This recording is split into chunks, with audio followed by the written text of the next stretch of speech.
Hola, después de haber estudiado ya hasta este momento eh, lo que es los vicios del consentimiento, ahora vamos a ver las consecuencias de estos vicios del consentimiento, que serían la inexistencia y nulidad. Bien,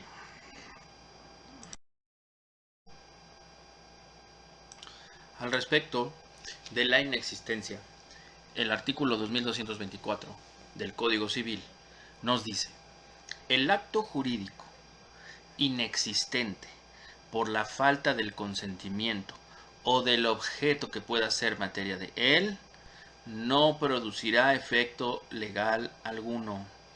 No es susceptible de valer por confirmación, o sea, que se confirme por el transcurso del tiempo, no es susceptible de valer por si los hechos confirmaron, ni tampoco por prescripción, o sea, que haya pasado el tiempo y prescribió el derecho de reclamar la inexistencia. Y su inexistencia puede invocarse por cualquier interesado, incluso alguien que no haya sido parte del contrato.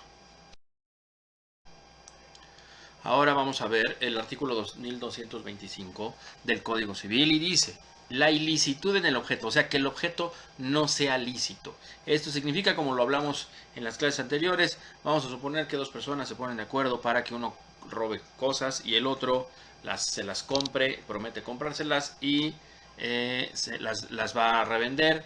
Entonces, como ambas cosas están prohibidas por el Código Penal, pues evidentemente el objeto del contrato, que es la compra de cosas robadas, es totalmente ilícito.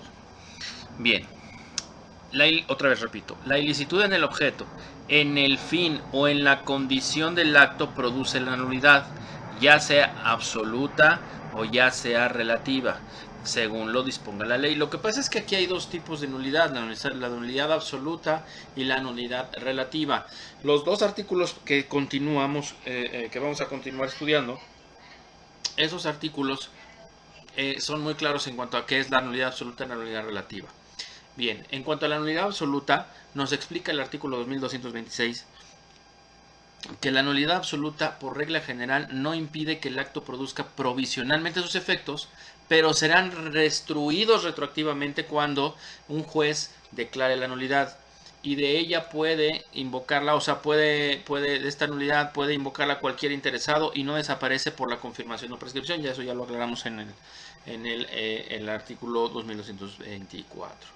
Ahora, ¿qué es la nulidad absoluta? La nulidad es que absolutamente es nulo el acto, o sea, que no hay lugar a duda, que no se puede arreglar, que no puede subsanarse algo, simplemente es nulo completamente.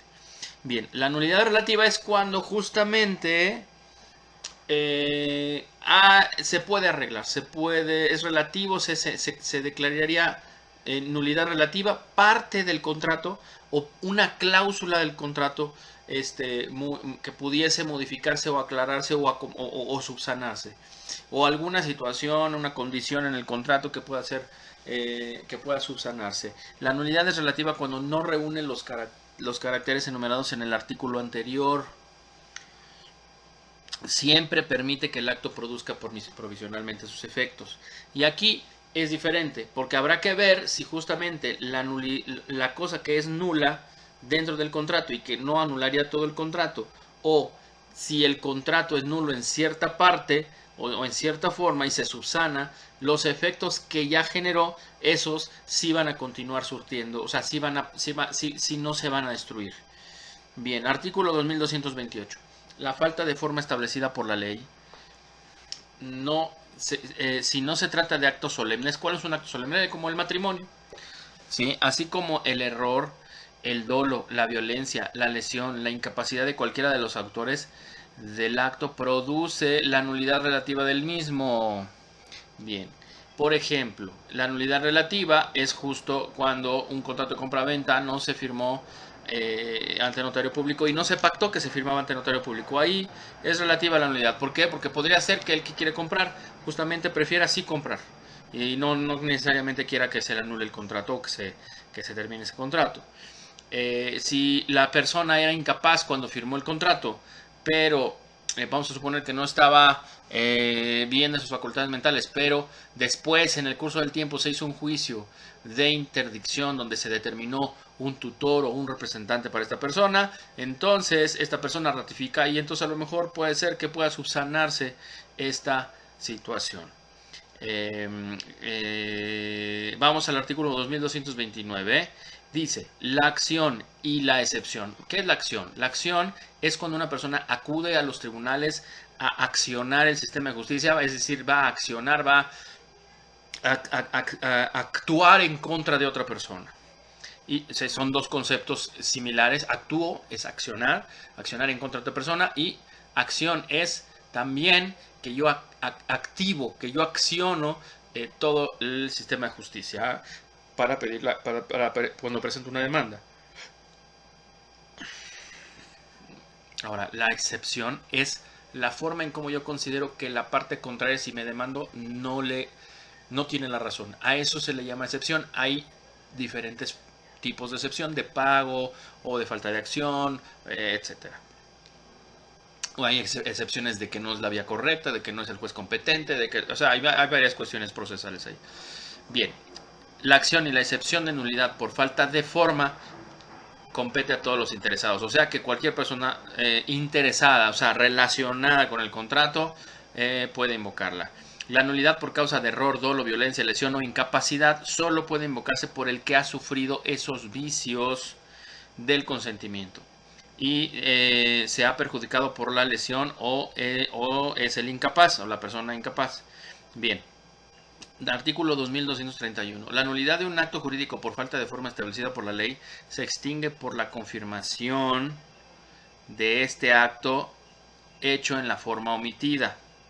Bien, vamos a repetir. La nulidad de un acto jurídico por falta de la forma establecida por la ley, como les dije, un contrato de compraventa privado, se extingue, o sea, esta nulidad ya no la puedo invocar por la confirmación de ese acto hecho en la forma omitida.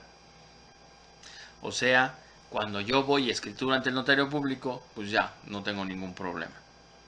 ¿Sí? O sea, cuando ya cumplo con, ya no procede la nulidad de ese contrato. Bien, vamos a revisar ahora el artículo 2232. Cuando la falta de forma produzca nulidad del acto, si la voluntad de las partes ha quedado constante, o sea, se ha acreditado de una manera indubitable, o sea, que no hay duda, y no se trata de un acto revocable, cualquiera de los interesados puede exigir que el acto se otorgue en la forma prescrita por la ley. Por ejemplo, de nueva cuenta, una compra-venta. Sí, es obvio que ya pagué el precio del inmueble y si ahí aparece que pagué y hay un recibo del dinero o del cheque o de lo que sea y se cobró el cheque. Si la persona ya me entregó la posesión de la propiedad, yo tengo la posesión de la propiedad y llevo 10 años, 8 años o 4 años viviendo ahí, le hice remodelaciones, etcétera, pues es evidente que no hay duda indubitable, es decir, que no existe que el acto jurídico fue inalterado, nunca se alteró, nunca se modificó, estuvo así y no se puede revocar porque ya se dio el dinero, ya se dio, no se puede revocar. Entonces, la parte, por ejemplo, compradora, puede demandar a la otra parte para que se otorgue la firma y escritura. Bien, artículo 2233. Cuando el contrato es nulo por incapacidad, violencia o error, puede ser confirmado cuando se detenga el vicio o motivo de la nulidad, siempre que no concurra otra causa que invalide la confirmación. Esto yo creo que es muy claro. El artículo 2234. El cumplimiento voluntario por medio del pago o novación del contrato, como que se renueva el contrato, o por cualquier otro modo, se tiene por ratificación tácita y extingue la acción de nulidad. O sea, vamos a suponer que había una situación en la que me obligaba a pagar algo y yo y era por error o era una situación en la que me habían amenazado. Sin embargo, en el momento en que yo hago el pago, bueno, en el caso de la violencia, ahí yo tendría mis dudas, porque incluso que se dio el pago, bueno, pues evidentemente fue arrancado ese pago por medio de la violencia. Ahí habría algunas cuestiones penales adicionales, pero vamos a suponer, y para ser más claros, en el caso por incapacidad o por error. Si se hizo el pago, entonces ya no hay problema, no podemos demandar la acción de nulidad. Artículo 2235. La confirmación se retrotrae al día en que se verificó el acto nulo, pero ese efecto retroactivo no perjudicará los derechos de terceras personas que hayan salido afectadas con esta situación, pero solo en el caso de terceras personas, no el caso del que tuvo, por ejemplo, que no era capaz o del que estaba en el error.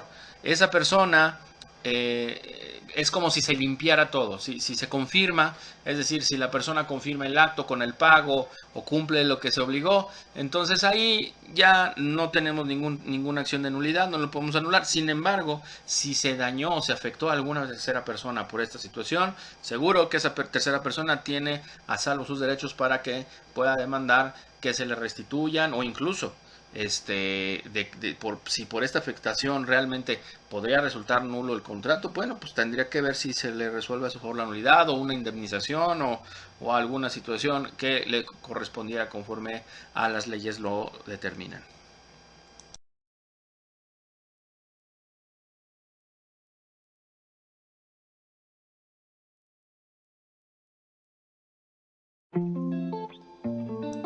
Muy bien, vamos muy bien con el curso. Vamos a continuar, seguimos. El artículo 2236 del Código Civil establece que la acción de nulidad fundada en la incapacidad o en el error puede intentarse dentro de los plazos establecidos en el artículo 638 del mismo Código Civil. Si el error se conoce antes que transcurran estos plazos, la acción de nulidad prescribe a los 60 días. O sea, si ya sabías, aparte que sabías, son 60 días, contados desde que el error fue conocido. Bien, la acción para pedir la nulidad. Ahora, el artículo 2237 dice: la acción para pedir la nulidad de un contrato hecho por violencia prescribe a los 6 meses contados desde que cese ese vicio del consentimiento. O sea, desde que acabó la violencia. No desde que firmó el contrato, sino desde que acabó la violencia. Ahora, el artículo 2238, el acto jurídico viciado de nulidad en parte no es totalmente nulo. Si las partes que lo forman pueden legalmente subsistir separadas, a menos que se demuestre que al celebrarse el acto, o sea, el contrato, se quiso que solo íntegramente subsistiera, o sea, que todo subsistiera conjuntamente.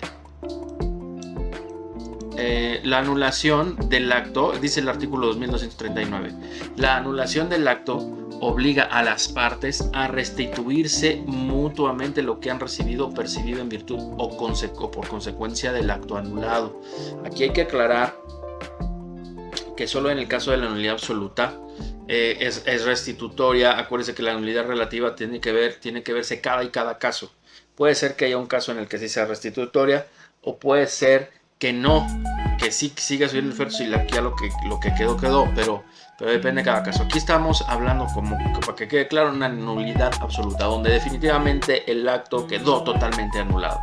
Entonces ahí sí, por ejemplo, si una parte ganó intereses con mi dinero, entonces me tiene que pagar intereses. Si la otra parte tuvo uso de una propiedad, entonces tendré que pagar las rentas respectivas desde que tuvo posesión de la propiedad, por ejemplo, y cosas de ese tipo. Entonces esto es algo que está muy interesante de analizar, porque sí, cada caso puede ser diferente. Entonces son infinito la cantidad de casos y situaciones y circunstancias por las cuales hay engaños o se dan nulidades absolutas. Continuamos.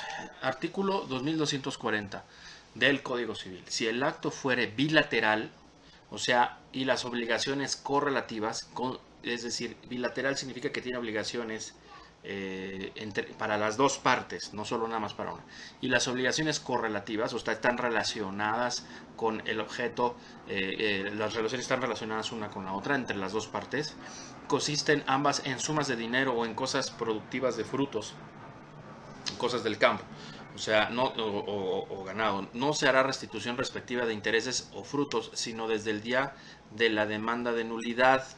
Ojo, no desde la fecha del contrato, hacia atrás, sino desde la fecha en que se presentó la demanda de nulidad. Los intereses y los frutos percibidos hasta esa época se compensan cada quien con ellos. No, la ley no se va a meter a discutir retroactivamente, sino a partir de la demanda.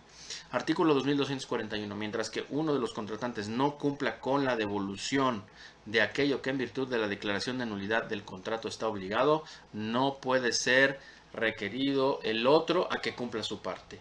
Que eso en algún momento ya les había comentado, que una parte no puede venir a exigir el cumplimiento de un contrato si no se acredita que previamente él ya cumplió. Y en este caso, en el caso de una nulidad, si ya salió una sentencia de nulidad donde se le estaba diciendo que hicieran una devolución de dinero o devolución de los frutos o de la mercancía y no lo hizo, entonces la otra parte que recibió el dinero no le pueden requerir que devuelva el dinero mientras el otro no ha dado cumplimiento. Bien, ahora en el artículo 2242 dice algo así que es importante. Todos los derechos reales o personales transmitidos a terceros sobre una propiedad, sobre un inmueble, por una persona que ha llegado a ser propietario de él en virtud de un acto anulado, quedan sin valor. O sea, si me vendieron una propiedad y era nulo el contrato, yo a su vez la vendí, también esa venta es nula. Y pueden ser reclamados directamente la persona que posee actualmente la propiedad mientras no se cumpla la prescripción. O sea, si compró de buena fe serían 5 años y si compró de mala fe serían 10 años. Pero normalmente en este caso serían 5 años, observándose lo dispuesto para los terceros adquirientes de buena fe, que son 5 años.